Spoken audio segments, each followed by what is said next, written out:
1925 தூத்துக்குடி மாவட்டத்தில் இருக்கக்கூடிய ஒரு நதிக்கரை கிராமத்தில் பிறந்த ஒரு சாதாரண விவசாயி குடும்பத்தை சேர்ந்த, அது மட்டும் இல்லாம பின்னால இந்த நாடே போற்றக்கூடிய அளவிற்கு வாழ்ந்த ஒரு மாமனிதர்.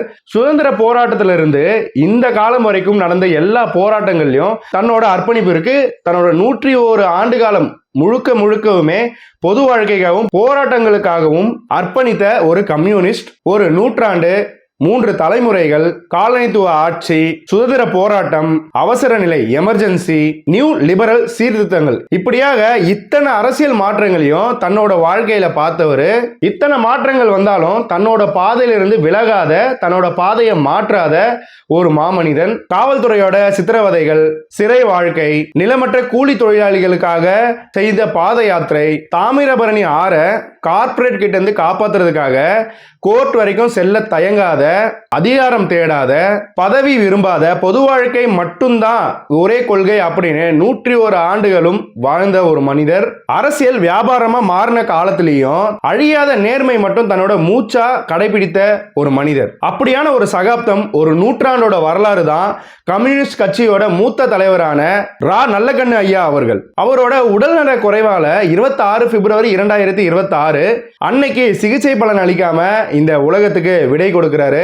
அப்படி அவர் மறைந்தாலும் அவரோட புகழாரம் அப்படிங்கிறது எல்லா இடத்துலயுமே ஒழிச்சுக்கிட்டு தான் இருக்கு அப்படிங்கிறது தான் நிதர்சனமான உண்மை. அப்படியான இந்த நூற்றாண்டு வரலாறை நாம இந்த வீடியோல ஃபுல் அண்ட் ஃபுல் பார்க்கலாம். நம்ம சேனல்ல வீடியோ பார்க்குற நீங்க இன்னும் சப்ஸ்கிரைப் பண்ணாம இருக்கீங்க அப்படின்னா சப்ஸ்கிரைப் பண்ணிக்கோங்க. அந்த பெல் ஐக்கானையுமே ஆல்ல போட்டுக்கோங்க. அப்பதான் நான் போடுற இந்த மாதிரியான வீடியோஸ் எல்லாம் உங்களுக்கு நோட்டிபிகேஷன்ஸா வரும். வீடியோவை ஸ்கிப் பண்ணாம முழுமையா பாருங்க. டிகோட் சோஷியல் நேயர்களுக்கு எனது அன்பு வணக்கங்கள். நான் உங்கள் ஜோதி பாபு.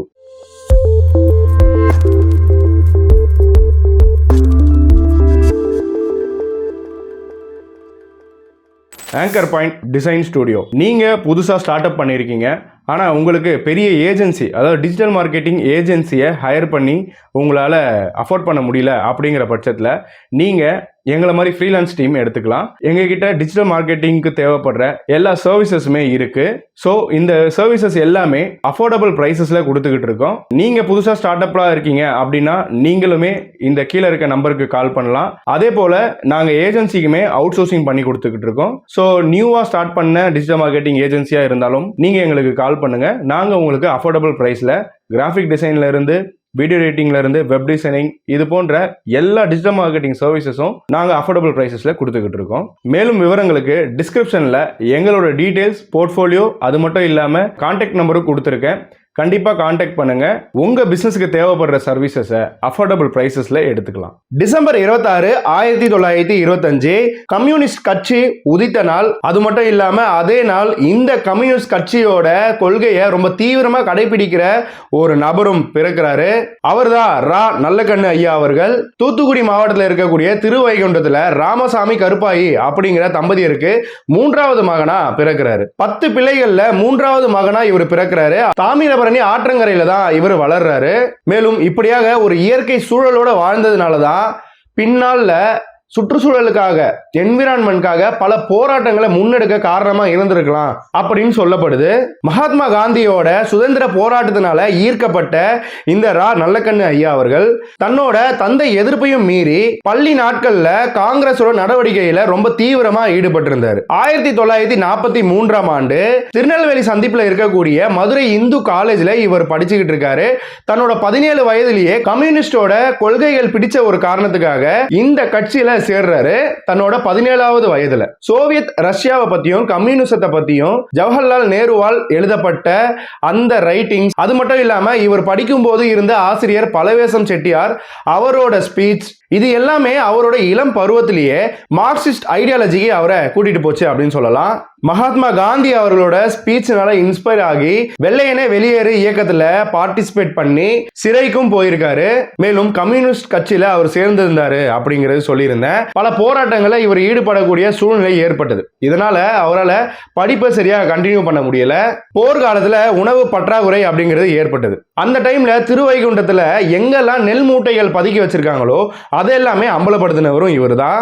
இவரோட கம்ப்ளைண்டோட அடிப்படையில தான் அதிகாரிகள் 2000 அரிசி மூட்டைகளை பறிமுதல் பண்ணியிருக்காங்க. மேலும் இது அவருக்கு ஒரு பெரிய அங்கீகாரத்தை பெற்று தந்த ஒரு நிகழ்வு அப்படின்னு சொல்லலாம். பிரிக்கப்படாத திருநெல்வேலி மாவட்டம் ஸ்ரீவைகுண்டம், நாங்குநேரி இப்படியான ஏரியாக்கள்ல இருக்கக்கூடிய நிலமற்ற விவசாய தொழிலாளர்களுக்கான அமைப்பாளரா ஆகிறாரு. நிலத்தை கட்டுப்படுத்தக்கூடிய அடக்குமுறை நில உரிமையாளர்கள் மற்றும் மத நிறுவனங்கள் இவங்களுக்கெல்லாம் எதிராக தொழில் சங்கங்களையும் இயக்கங்களையும் கட்டமைக்க உதவினார். தோழர் RNK நம்மளோட மாநிலத்தில் விவசாயிகள் இயக்கத்தை உருவாக்கின பல தலைவர்கள்ல ஒருவரா இருந்தாரு.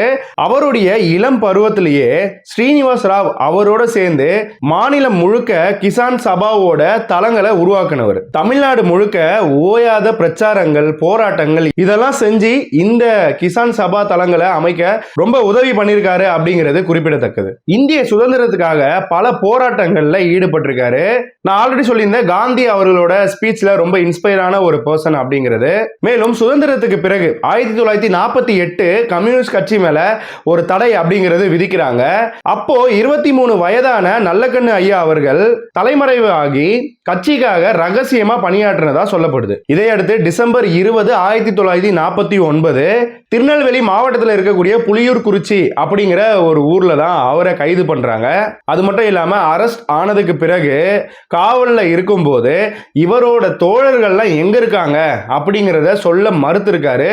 இதனால பல சித்திரவதைக்கு ஆளாக்கப்பட்டிருக்காரு. போலீசாரோட சித்திரவதை அப்படிங்கிறது எப்படி இருந்துச்சு அப்படின்னு பார்க்கும்போது, சிகரெட்டால மீசையை சுடுறது, அடுத்த ஜாமம் 2 மணிக்கு கையை கட்டி போட்டு மறுநாள் காலையில தான் 10 மணிக்கு கையை கலட்டி விடுவாங்க. அப்போ அது எவ்வளவு வலியா இருக்கும் அப்படிங்கறத பாருங்க. மேலும் போலீசாரோட தடியால ரொம்ப நேரமா அடிச்சுக்கிட்டே இருப்பாங்களாம். இது மாதிரியான சித்திரவதைகள் பல அவர் அனுபவிச்சிருக்காரு. மேலும் இது எல்லாமே ஒரு இன்டர்வியூல ஐயா அவர்களே சொல்றாங்க. 1950 வருஷம் திருநெல்வேலி சதி வழக்குல குற்றம் சாட்டப்பட்டவரா பெயரிடப்பட்டு நாங்குநேரி சப்ஜெயில இவரை டீடைன் பண்றாங்க. மேலும் மதுரை மத்திய சிறையில 9658 அப்படிங்கிற கைதி எண் இவருக்கு ஒதுக்கப்பட்டிருக்கு. மேலும் சிறைக்கு போனதுக்கு பிற்பாடும் அங்க உள்ள நடக்கக்கூடிய காவலர்களோட அத்துமீறல்களுக்கு எதிராக போராட்டங்களை பண்ணி அதுக்கு தலைமையும் தாங்கியிருக்காரு. சோ இந்த இடத்துல நமக்கு ஒரு விஷயம் ஞாபகம் வருது. த line is always a lion. அது எங்க இருந்தாலுமே சரி, லயன் லயன் தான் அப்படின்னு சொல்லுவாங்க.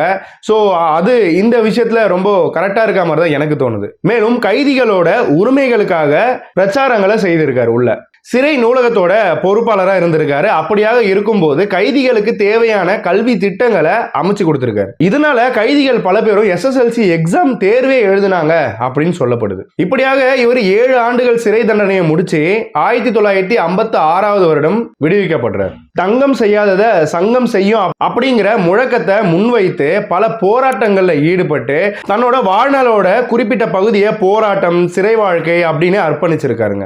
1958 ஆன்டி காஸ்ட் ஆக்டிவிஸ்ட் அண்ணாசாமி அவர்களோட மகள் ரஞ்சிதம் அப்படிங்கிறவங்கள தான் நல்லக்கண்ணு ஐயா திருமணம் செய்துக்கிறாரு. அதற்கு பிறகும் அவரோட பொது வாழ்க்கை வெகுஜன போராட்டங்கள்ல தான் வேறுண்டுச்சு அப்படின்னு சொல்லலாம். மாநில மற்றும் தேசிய அளவிலான அகில இந்திய விவசாய சங்கத்துல முக்கிய பங்கு வகித்தவர் அப்படின்னு சொல்லப்படுது. நில உரிமைகள், கூலி முதல் கனிம சுரண்டலுக்கு எதிரான பல போராட்டங்களை முன்னெடுத்து அதை வழிநடத்தியும் இருக்காரு. மேலும் நல்லக்கண்ணு ஐயா அவர்கள் 1992 இருந்து 2005 வரை இந்திய கம்யூனிஸ்ட் கட்சியோட மாநில செயலாளராக இருந்திருக்காரு. தாமிரபரணி ஆற்றங்கரையில சட்டவிரோதமா மண் அள்ளுறதுனால 2010 வருடம் சென்னை உயர்நீதிமன்ற மதுரை கிளையில வழக்கு தொடர்ந்திருக்காரு. அது மட்டும் இல்லாம இந்த வழக்குக்காக அவரே நேர்ல ஆஜராகி அவருமே வாதம் செஞ்சிருக்காரு அப்படின்னு சொல்லப்படுது. இதனோட விளைவா அந்த ஆற்றங்கரையில மண் அள்ளக்கூடாது அப்படின்னு நீதிமன்றமே தடை விதிச்சிருக்காங்க. சோ இதுவே ஒரு பெரிய வெற்றி தானே. இவரு இந்த மாதிரியான தொழிலாளர்களுக்கான போராட்டங்கள் ஏதோ 1 வருஷம் 2 வருஷம் செஞ்சிருக்காரா அப்படின்னு கேட்டா கிடையாது. பல டீகேடா தொழிலாளர்களோட உரிமைக்காக பல போராட்டங்களை தலைமை தாங்கியிருக்காரு. மேலும் திராவிட ஆதிக்கம் இருக்கக்கூடிய எல்லா மாநிலங்களிலுமே இந்த இந்திய கம்யூனிஸ்ட் கட்சியை ஓபன் பண்ணியிருக்காரு. சாதி பாகுபாட்டை எதிர்த்து போராடி இருக்காரு. Inter religious, inter caste marriage, அதாவது மாற்று சாதி மாற்று மதம் சார்ந்த திருமணங்களை ஊக்குவிச்சிருக்காரு. சிபிஐ உடைய ஒடுக்கப்பட்டோர் வாழ் உரிமை இயக்கத்தை வழி நடத்தியிருக்காரு. அது மட்டும் இல்லைங்க, நல்லக்கண்ணு ஐயா அவர்கள் சமரசமற்ற மதசார்பற்ற அரசியலுக்கு ரொம்பவுமே பேர் பெற்றவர். இப்ப இருக்கிற பல அரசியல்வாதிகள் ஜாதி ஓட்டு, மத ஓட்டு அப்படின்னு பல பேர் சுத்திக்கிட்டு இருக்காங்க. ஆனா அப்படி இருக்கும் பட்சத்துல அப்போ அரசியல் வியாபாரமான போதிலே இவர் வந்து அதை வியாபாரமா பார்க்காத ஒரே மனிதர் அப்படிங்கறது சொல்லியிருந்தேன். அது போலதான் இவரோட பாலிடிக்ஸ்ல மத சார்பும் இருக்காது, சாதி சார்பும் இருக்காது. இதுக்கு ஒரு எக்ஸாம்பிளா ஒரு விஷயத்தை நம்ம பார்க்கலாம். 1999ஆம் ஆண்டு கோயம்புத்தூர்ல நடந்த லோக்சபா எலெக்ஷன் அப்போ நடந்த ஒரு நிகழ்வை பற்றி இந்தியன் யூனியன் முஸ்லிம் லீகோட பொதுச் செயலாளர் முகமது அபுபக்கர் அவரு சிபிஐயோட 100வது ஆண்டு விழால ஒரு விஷயத்தை நினைவு கூர்றாரு. சோ அந்த விஷயத்தை நம்ம இப்ப என்னன்னு பார்ப்போம். அப்போ தேர்தல்ல வகுப்புவாத வன்முறை, அது மட்டும் இல்லாம குண்டுவெடிப்பு சம்பவங்கள், இந்த மாதிரியான விஷயங்கள்லாம் நடந்துட்டு இருந்தது. சோ அந்த டைம்ல நல்லக்கண்ணு ஐயா அவர்கள் பிரச்சாரத்துக்கு போகும்போது அவர் கூட இருந்தவங்க முஸ்லீம் லீகோட அந்த கொடியை ரிமூவ் பண்ணிடலாம் பிரச்சார வாகனத்துல இருந்து அப்படின்னு சொல்லியிருக்காங்க. அதற்கான காரணம் என்ன அப்படின்னு கேட்கும்போது, அங்க ஹிந்துஸ் அதிகமா இருக்கிறதுனால உங்களுக்கு ஓட்டு வராம இருக்கலாம், நீங்க தோற்று கூட போகலாம் அப்படிங்கிற மாதிரியான ஒரு விஷயங்கள் சொல்லியிருக்காங்க. ஆனா அதற்கெல்லாம் அவர் அக்செப்டே பண்ணல. அனைத்து கூட்டணி கட்சியினரும் வெளிப்படையாக பிரதிநிதிப்படுத்தப்பட வேண்டும் அப்படின்னு தான் சொல்லியிருக்காரு. சோ இதோட அர்த்தம் என்ன அப்படின்னு கேட்கும்போது, எல்லா பிளாகுமே வைங்க, எங்க யாருக்கு மேல எதிர்ப்பா இருந்தாலும் பரவாயில்ல, நான் தோற்றாலும் பரவாயில்ல, அந்த கொடியுமே நான் வெளிப்படையா காமிப்பேன் அப்படிங்கிறது தான் அவரோட ஒரு கூற்றா இருக்கு. எதுக்காகவும் யாருக்காகவும் நான் இப்படி சில விஷயங்களை ஹைட் பண்ண மாட்டேன் அப்படிங்கறத அவர் சொல்ல வர ஒரு விஷயம். பாருங்க, இப்ப இருக்கிற தேர்தல் களம் அப்படிங்கிறது உங்க எல்லோருக்குமே தெரியும். எங்கெங்க யார் யார நிறுத்தினா ஜெயிக்க முடியுமோ ஓட்டுக்காக மட்டுமே கேண்டிடேட்ஸை நிப்பாட்டுற சில கட்சிகளும் இருக்கு. சோ அப்படியாக ஐடியாலஜி பண்ணி ஜெயிக்கிற சில ஆட்களும் இருக்காங்க. அப்படி இருக்கும்போது இவரோட மனப்பான்மை யாருக்குமே வராது, எந்த அரசியல்வாதிக்குமே வராது. நல்லக்கண்ணு ஐயா அவர்கள் அவரோட பிரச்சார வாகனத்துல அந்த கொடியை மட்டும் வச்சுக்கிட்டு தான் பிரச்சாரத்துக்கு போனாரா அப்படின்னு கேட்டீங்கன்னா கிடையாது.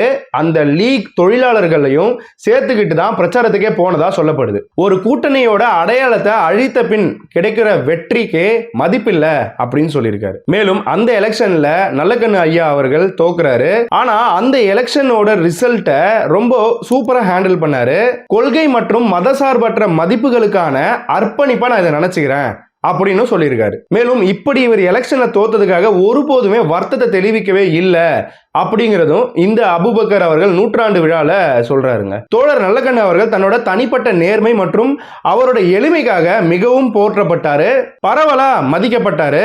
டிஎன்பிஹெச் உடைய வாடகை வீட்டில தான் பல ஆண்டுகளா குடியிருந்திருக்காரு அப்படின்னு சொல்லப்படுது. பின் அரசாங்கமே அந்த கோட்ரஸை இடிக்கும் போதுதான் அவர் அந்த இடத்துல இருந்து வெளியே வந்திருக்காரு. சரி, வெளியே வந்து அவர் சொந்த வீட்டுக்கு போனாரா அப்படின்னு கேட்டீங்கன்னா அவர் சொந்த வீட்டுக்குலாம் போகல. அவர் மறுபடியும் இன்னொரு வாடகை வீட்டுக்கு தான் போனாரு. அவரோட 80th பர்த்டே, அதாவது 80வது பிறந்த நாள் அப்ப சிபிஐ சப்போர்ட்டர்ஸ் கிட்ட இருந்து வசூலிச்சு 1 கோடி ரூபாய் பணத்தை அவருக்கு கொடுத்திருக்காங்க. அப்படியாக கொடுத்த போதிலும் கட்சியோட வளர்ச்சிக்காக திரும்பியும் அதை கட்சிக்கே ரிட்டர்ன் பண்ணிட்டாருங்க. இதையடுத்து தமிழ்நாடு அரசு இவருக்கு அம்பேத்கர் விருது ரூபாய் 1 லட்சத்தோட வழங்குறாங்க. அப்ப கம்யூனிஸ்ட் பார்ட்டி ஆஃப் இந்தியா, இந்திய கம்யூனிஸ்ட் கட்சிக்கும் விவசாய தொழிலாளர்களோட சங்கத்திற்கும் தலா 50,000 அப்படின்னு நன்கொடையா பிரிச்சு கொடுத்திருக்காரு. இப்போ இருக்கிற அரசியல்வாதிகள் பல பேர் எத்தனை கோடி ரூபாய் கொடுத்தாலும் முழுங்குற நிலைமையில தான் இப்போ இருக்கிறாங்க. ஏற்கனவே பல கோடிகள் முழுங்கினதா பல குற்றச்சாட்டுகளும் இருக்கு. அப்படியாக இருக்கும்போது இந்த மாதிரியான அரசியல்வாதிகளோட வரலாறுலாம் படிக்கும்போது ரொம்பவுமே பெருமையாகும். இப்படி ஒரு அரசியல்வாதிகளா முக்காவாசி பேர் இருந்தா கூட நாடு ரொம்ப வளமா இருக்குமே அப்படின்னு தான் தோணுதுங்க. இதையடுத்து 2022ஆம் ஆண்டு தோழர் நல்லக்கண்ணு அவர்களுக்கு தகைசால் தமிழர் அப்படிங்கிற விருது 10 லட்சம் ரூபாயோட வழங்கப்பட்டது. அப்பவுமே தன்னோட சொந்த பணம் 5,000 ரூபாயை எடுத்து இந்த 10 லட்சம் ரூபாயோட சேர்த்து முதலமைச்சரோட பொது நிவாரண நிதிக்கு கொடுத்திருக்காருங்க. வாழ்நாள் முழுக்க வாடகை வீட்டுல தான் வாழ்ந்திருக்காருங்க. இப்போ நான் சொன்ன இந்த 1 கோடி 10 லட்சம் 1 லட்சம் இந்த மாதிரி பணத்தை வச்சு கண்டிப்பா ஒரு மீடியம் சைஸ் வீடு சொந்தமாவே வாங்கிக்க முடியும். அப்படி இருந்த போதிலும் அவரு அதெல்லாம் எனக்கு வேண்டாம் அப்படின்னு சொல்லிட்டு அந்த பணத்தையும் மறுத்துட்டு அதை நன்கொடையா திருப்பி கட்சிக்கே கொடுத்திருக்காரு, திருப்பி அரசுகிடமே திருப்பி கொடுத்திருக்காரு. அப்படின்னும் போது இந்த மாதிரியான ஒரு மனசு யாருக்குமே வராது. இந்த மாதிரியான அரசியலை திருப்பி பார்க்க முடியுமா அப்படிங்கறதே கேள்விக்குறிதான். அங்கங்க அந்தந்த அரசியல்வாதிகள் சம்பாதிக்கிறது பத்தாம பினாமி பெயர்ல போடுறது, சொந்தமா பிசினஸ் நடத்துறது, அப்படி இப்படின்னு அந்த கோடிகளை பல கோடிகளை ஆக்கி அதுவும் பத்தாம அரசோட மக்களோட பணத்துல இருந்து இன்னும் கொள்ளடிச்சுக்கிட்டு இருக்கிற பல அரசியல்வாதிகள் இருந்துகிட்டு தான் இருக்காங்க. ஆனா இந்த மாதிரியான ஒரு அரசியல்வாதியை பத்தி கேள்விப்படும் மறுபடியும் இப்படி ஒரு அரசியல்வாதிகள் நம்மளால பார்க்க முடியுமா அப்படிங்கிறது ரொம்ப கேள்விக்குறியா தான் இருக்குங்க. மேலும் தாமிரபரணில இருந்து தண்ணீர் எடுக்கக்கூடிய சாஃப்ட் ட்ரிங்க் பிளான்ட் அவங்களுக்கு எதிராக பிரச்சாரம் செய்திருக்கிறாரு.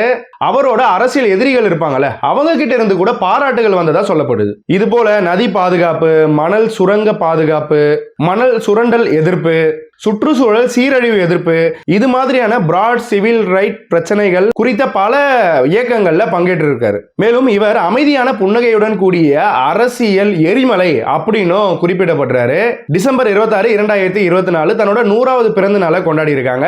அந்த டைம்ல வந்த பல கட்டுரைகள்ல இவரோட சுதந்திர போராட்ட பங்கேற்பு, ஆரம்ப கால கம்யூனிச இயக்கத்துல இருந்த கடைசி மனிதர் அப்படின்னும் பல கட்டுரைகள்ல இவர் குறிப்பிடப்படுறாரு. ஏன்னா கம்யூனிசம் ஆரம்பிச்ச காலத்துல இருந்தே இருக்கிற ஒருத்தர் இந்த காலம் வரைக்குமே பயணிச்சு வந்திருக்காரு அப்படிங்கும் போது அது கொண்டாட வேண்டிய விஷயம் தானே. தனக்காகவும் தன்னோட குடும்பத்துக்காகவும் புத்தகங்களை தவிர பெருசா எதையுமே சேர்த்து வைக்கல அப்படின்னு சொல்லப்படுது. இன்னொரு இன்சிடென்ட் சொல்லப்படுதுங்க, தன்னோட மகளோட காது குத்துக்கு கவரிங் கம்மல் தான் வாங்கி கொடுத்தாரு அப்படின்னு சொல்லப்படுது. தோழர் நல்லக்கண்ணு ஐயா அவர்களோட மாமனாரை கொலை செய்த போதிலும் அந்த கொலையை வச்சு அரசியல் பண்ணாத ஒரே தலைவர். இப்ப இருக்கிற காலகட்டத்தில் பின அரசியல் செய்யக்கூடிய சில அரசியல்வாதிகளுக்கு இது உரைக்கணும். இவர் எப்பவுமே விருது, பரிசு தொகை இது எல்லாமே அடுத்தவங்களுக்கும் மக்களுக்கும் தான் கொடுத்துருவாரு அப்படின்னு சொல்லப்படுது. கரைப்படியாத கரங்களுக்கு சொந்தக்காரர், இந்த மாதிரியான பல டைட்டில் அவருக்கு சொல்லிக்கிட்டே போலாங்க. இது போல பல புகழாரங்கள் சூட்டிக்கிட்டே போலாம். அப்படியான ஒரு நூற்றாண்டு புகழ் பெற்றவர் தான் நம்ம ஐயா ஆர் நல்லக்கண்ணு அவர்கள். இப்படியான ஒரு 100 வருட சகாப்தம் தான் இப்ப முடிவுக்கு வந்திருக்கு. பிப்ரவரி 1ஆம் தேதி இவரோட உடல்நல குறைவு காரணத்தினால ராஜீவ்காந்தி ஹாஸ்பிட்டல்ல தான் ஐசியூல அட்மிட் பண்ணப்பட்டிருக்காரு.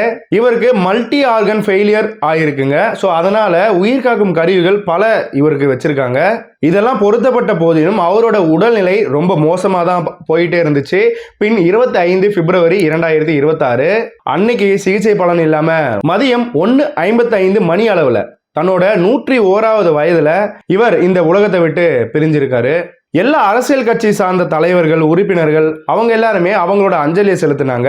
இவரோட உடல் அப்படிங்கிறது சிபிஐ ஆபீஸ்ல தான் வைக்கப்பட்டது. மேலும் இவரோட உடல் 72 குண்டுகள் முழங்க அரசு மரியாதையோட அவரோட ஆசைப்படியே மெடிக்கல் ஸ்டடிக்காக அவரோட உடலையே அவரு கொடுத்திருக்காருங்க. இது எதற்காக அப்படின்னு கேட்டீங்கன்னா, உடல் உறுப்பு தானம் மாதிரி உடலையே இவர் தானம் பண்ணியிருக்காரு.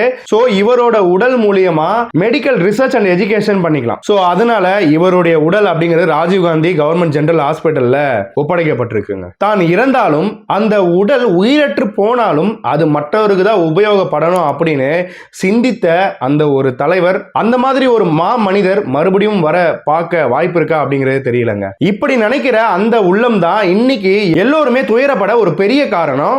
இவரோட இந்த வாழ்க்கை பயணம் அப்படிங்கிறது சாதாரணமா ஒரு அரசியல்வாதி வாழ்ந்துட முடியாது. இப்போ இருக்கிற அரசியல்வாதிகள் மேல என்னென்ன குற்றச்சாட்டுகள் இருக்கு, முக்காவாசி அரசியல்வாதிகள் மேல ஊழல் குற்றச்சாட்டு கண்டிப்பா இருக்கு. சோ அப்படியாக இருக்கும் இந்த காலத்திலையும் இப்படியாக ஒரு மனிதர் வாழ்ந்திருக்காரு அப்படிங்கிறது ரொம்பவுமே பெருமையா இருக்கு. ஆனா மீண்டும் இந்த மாதிரியான ஒரு அரசியல்வாதியை நம்ம பார்ப்போமா அப்படிங்கிறது நான் ஆல்ரெடி சொன்ன மாதிரி ஒரு பெரிய கேள்விக்குறிதான். வாழ்நாள் முழுவதும் தன்னோட வாழ்க்கைக்கு பிறகும் தன்னுடையது சார்ந்த எல்லாத்தையுமே மக்களுக்காகவே அர்ப்பணிச்ச தோழர் ஆர் நல்லக்கண்ணு ஐயா அவர்களுக்கு வீர வணக்கம். நம்ம சேனல் இன்னும் சப்ஸ்கிரைப் பண்ணாம பாக்குறவங்க சப்ஸ்கிரைப் பண்ணிட்டு பாருங்க. மேலும் அந்த பெல் ஐகானையுமே ஆல்ல போட்டுக்கோங்க. அப்பதான் நான் போற இந்த மாதிரியான வீடியோஸ் உங்களுக்கு நோட்டிபிகேஷன்ஸா வரும். கண்டிப்பா உங்களோட கருத்துக்கள் எல்லாத்தையுமே கமெண்ட்ஸ்ல டிராப் பண்ணுங்க. நான் எல்லா கமெண்ட்ஸுமே படிக்கிறேன். மேலும் இந்த வீடியோவை கண்டிப்பா உங்களோட ஃப்ரெண்ட்ஸ் அண்ட் ஃபேமிலிஸ்க்கு ஷேர் பண்ணுங்க. மேலும் கண்டிப்பா பாலிடிக்ஸ்ல இருக்கக்கூடிய எல்லா ஃப்ரெண்ட்ஸுக்குமே ஷேர் பண்ணுங்க. நிறைய பேருக்கு தெரிஞ்சிருக்கும், சில பேருக்கு தெரியாம இருக்க வாய்ப்புகள் இருக்கு. இந்த மாதிரியும் ஒரு பொலிட்டிஷியன் வாழ்ந்திருக்காங்க. கண்டிப்பா அப்படி இவரை பற்றி தெரியாத ஆட்களுக்கு இந்த வீடியோ ஒரு முழுமையான வாழ்க்கை வரலாறை எடுத்துரைத்திருக்கும் அப்படிங்கிறத நான் நம்புறேன். ஸோ கண்டிப்பா ஷேர் பண்ணுங்க. மேலும் இது போல பல டாபிக்ஸ் நம்ம டிஸ்கஸ் பண்ண போறோம். ஸோ மற்றும் ஒரு வீடியோல சந்திக்கலாம். தொடர்ந்து இணைந்திருங்கள். நான் உங்கள் ஜோதி பாபு. நன்றி.